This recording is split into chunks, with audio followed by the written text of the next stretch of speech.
मेरा नाम विक्रम है। उम्र 26 साल। मैं ईमानदार हूँ और पिछले 2 साल से एक अमीर परिवार की बेटी का ड्राइवर हूँ। मेरी मालकिन रिया 24 साल की थी। बेहद खूबसूरत, नशीली आंखों वाली और अत्यधिक अमीर। वह पार्टी और अय्याशी की शौकीन थी।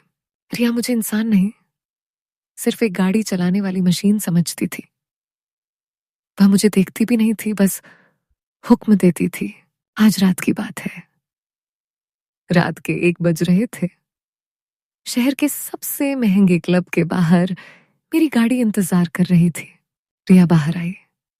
वह अपने पैरों पर मुश्किल से खड़ी थी।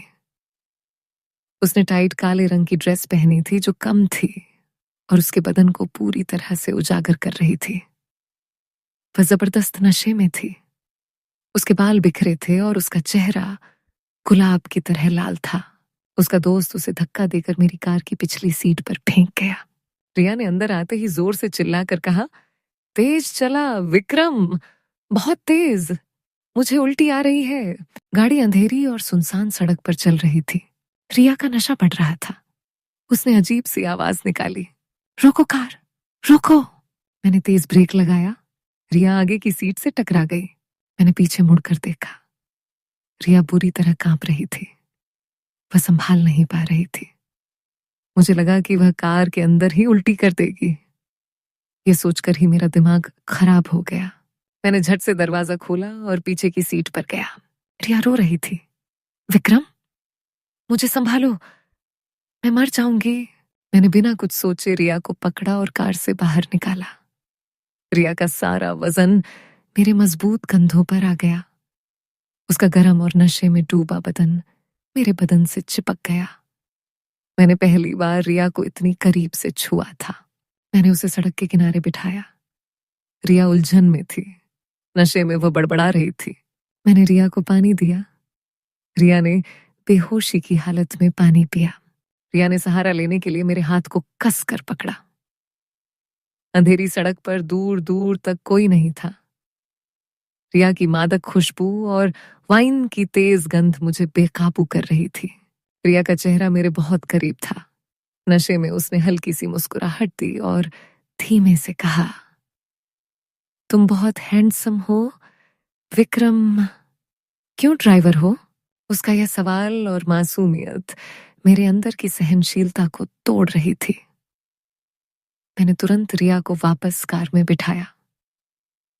मुझे पता था कि अगर मैं एक पल भी और वहां रुका तो मैं सीमा तोड़ दूंगा। हम रिया के आलीशान बंगलो पहुंचे। रात के 2 बज चुके थे। रिया के माता पिता शहर से बाहर थे। घर पूरी तरह खाली था। मैंने कार से निकलकर रिया का दरवाजा खोला। रिया अब पूरी तरह बेहोशी की हालत में थी। उसे अकेले छोड़ना खतरनाक था। मैंने झट से रिया को उठाया। रिया का वजन हल्का था, पर उसका बेजान शरीर मेरे बदन पर कसकर चिपक गया। उसका खुला बदन मेरे हाथों को छू रहा था। मेरे अंदर बिजली दौड़ गई। मैंने अपनी आंखें बंद कर लीं, पर इच्छा की गर्मी को बंद नहीं कर पाया। मैं रिया को धीरे धीरे सीढ़ियां चढ़ाकर उसके बेडरूम तक ले गया। बेडरूम विलासिता से भरा था। मैंने रिया को नरमी से पलंग पर लेटा दिया। वह बेसुध पड़ी थी। मैं पलंग के पास खड़ा था। सांसें तेज थीं। मुझे तुरंत निकल जाना चाहिए था। ये मेरी ड्यूटी थी और ड्यूटी पूरी हो गई थी। पर रिया, वह मेरे सामने थी, कमजोर, बेसुध और बेहद आकर्षक। अंधेरे में मेरे दिल ने शैतान की बात मान ली। मैंने पहली बार महसूस किया कि मैं ड्राइवर नहीं हूं, मैं विक्रम हूं और मेरे पास आज रात मालकिन को नियंत्रित करने की पूरी शक्ति है। मैंने धीरे से अपने बूट उतारे। मैंने आहिस्ता से मैं दरवाजा बंद करके पलंग के पास खड़ा था। रिया गहरी बेसुधी में थी। उसकी ड्रेस पूरी तरह बिगड़ चुकी थी और उसे कस रही थी। मैंने तर्क दिया कि उसे आराम चाहिए। ये गलत काम के लिए खुद को समझाना था। मैंने धीरे से रिया के पास झुका। मेरी सांसें गर्म थीं। पहली बार मैंने किसी अमीर लड़की को इतनी करीब से छुआ था। मैंने धीरे धीरे उसके बदन से ड्रेस को अलग करना शुरू किया। मेरे हाथ कांप रहे थे, पर इच्छा हावी थी। हर बटन और जिप खोलने पर मेरे दिल की धड़कन तेज हो रही थी। रिया ने एक हल्की सी आवाज निकाली, पर आंखें नहीं खोली। जब ड्रेस अलग हुई तो रिया सिर्फ अंदरूनी वस्त्रों में थी। मैंने शर्म से आंखें झुका ली, पर इच्छा ने झुकने नहीं दिया। मैंने बस अपनी आंखों को भरपूर आजादी दी। मैंने अपनी प्यास बुझाने के लिए उसे नरमी से एक ढील ढाला रेशमी बाथरोब पहनाया। इस पूरी प्रक्रिया में रिया बेसुध पड़ी रही। मैं रिया के बगल में पलंग के किनारे बैठ गया। मेरे हाथ अभी भी गर्म थे। मैंने अपनी वर्दी उतार दी। अब मैं सिर्फ टी शर्ट और पायजामा में था। ड्राइवर नहीं, एक जवान आदमी। रिया ने बेहोशी में करवट ली और उसका सिर मेरे कंधे से जा टकराया। मेरे अंदर बिजली दौड़ गई। रिया ने बेहोशी में बड़बड़ाते हुए मेरा हाथ पकड़ा और कसकर अपने सीने से लगा लिया। रिया फुसफुसाते हुए, चाचू तुम बहुत अच्छे हो, मुझे अकेला मत छोड़ो। उसने मुझे गलत समझा कि मेरे लिए एक मौका था। मैंने पहली बार महसूस किया कि मैं मालकिन नहीं, उसकी इच्छा हूं। मैंने धीरे से अपना दूसरा हाथ रिया के सिर पर रखा और उसके बालों को सहलाना शुरू किया। रिया को सुकून मिला और वह शांति से सोने लगी। मैंने धीरे से पलंग पर लेटकर रिया को अपनी बाहों में लिया। रिया बेहोशी में पूरी तरह चिपक गई। उसका गर्म बदन मेरे सीने पर था। मैंने अपनी आंखें बंद कर ली। यह गलत था, अवैध था, पर इच्छा अदम्य थी। मैंने उसकी कमजोरी का फायदा उठाया। मैंने पूरी रात उसकी मदहोशी का फायदा उठाया। मैंने उसे महसूस कराया कि आज उसकी जिंदगी का मालिक मैं हूं, उसका ड्राइवर नहीं। मैंने खुद को उसकी इच्छाओं का अधिकार दे दिया। वह विरोध नहीं कर सकती थी, वह बोल नहीं सकती थी, वह पूरी तरह बेसुध पड़ी थी। मेरे अंदर का शैतान जीत गया था। सुबह होने से ठीक पहले मैं पूरी तरह थक चुका था, पर मेरे अंदर एक जीत का एहसास था। सुबह 5 बजे, सूरज निकलने से पहले, मैं झट से उठा। मेरा शरीर पसीना और अपराध बोध से भरा था। मैंने तुरंत वर्दी पहनी। मैं फिर से ड्राइवर बन गया। रिया अभी भी गहरी नींद में थी। मैंने एक नजर उसे देखा। उसके चेहरे पर कोई भाव नहीं था, सिर्फ सुकून था। मैंने दरवाजा धीरे से खोला और चुपके से कार तक पहुंचा। मुझे लगा कि मैं पकड़ा जाऊंगा। मैं कार में बैठा और तेजी से वहां से निकल गया। मेरे पेट में खौफ का गोला था। 10 बजे, मैं घर पर सो रहा था। मेरा फोन बजा। रिया थी। रिया, आवाज कमजोर पर कठोर।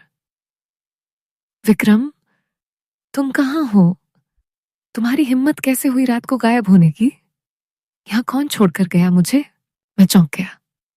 उसे कुछ याद नहीं था। नशे ने उसकी याददाश्त पूरी तरह मिटा दी थी।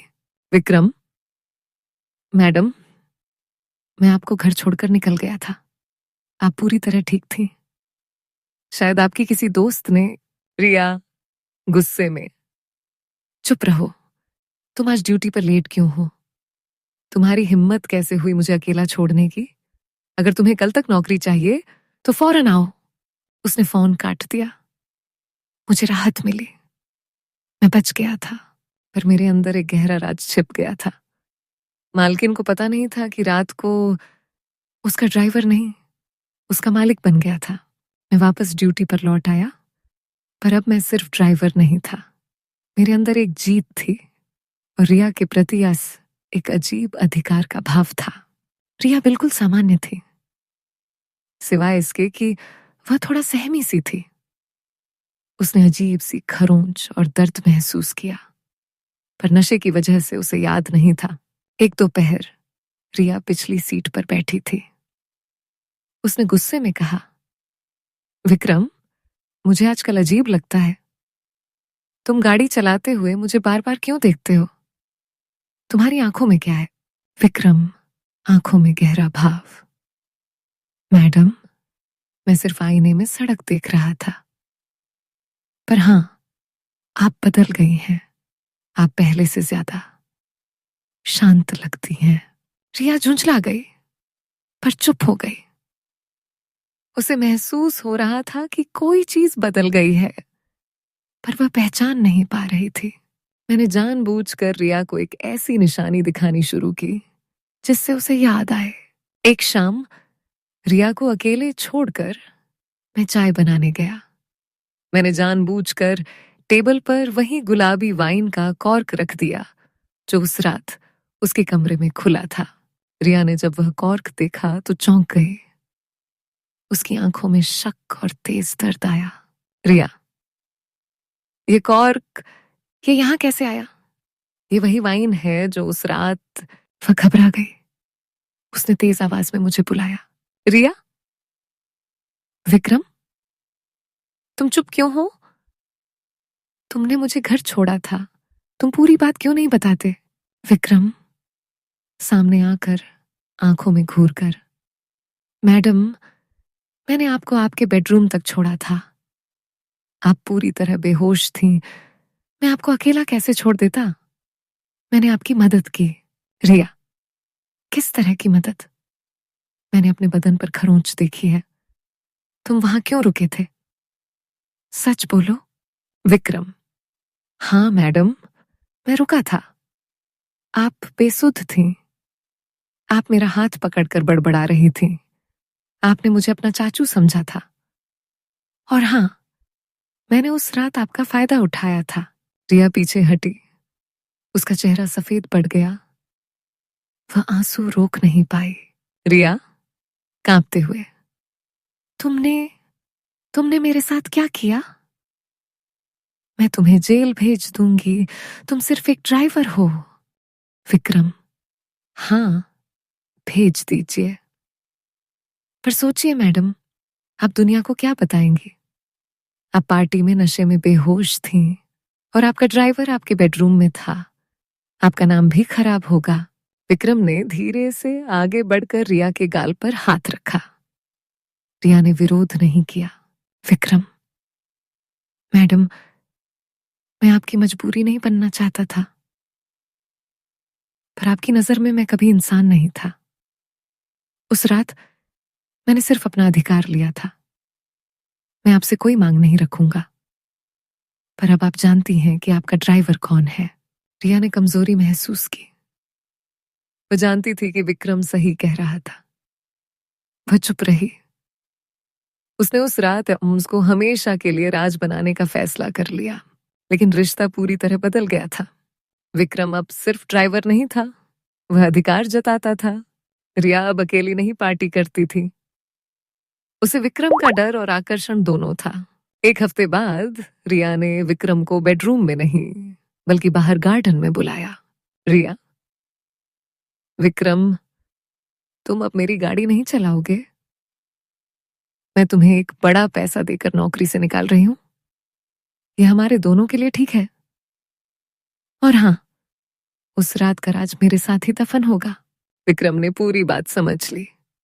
उसने पैसे लिए और बिना एक शब्द कहे रिया को देखा। उस आंख में जीत और अधिकार था। उस रात आहों के बाद रिया ने पार्टियां छोड़ दी। उसे एहसास हो गया था कि अगर आपने किसी इंसान को सिर्फ मशीन समझा, तो एक दिन वह इंसान अपना अधिकार लेकर खड़ा हो जाएगा। विक्रम ने अपना बदला ले लिया था मालकिन की कमजोरी पर अपना नाम लिखकर। अगर वीडियो पसंद आया हो तो लाइक करो, शेयर करो और कमेंट में दिल का इमोजी जरूर भेजना। ऐसे ही दिल छू लेने वाली कहानियां देखने के लिए सोना की स्टोरी चैनल को सब्सक्राइब करना मत भूलना। मिलते हैं अगली कहानी में एक नए एहसास, एक नई सोच के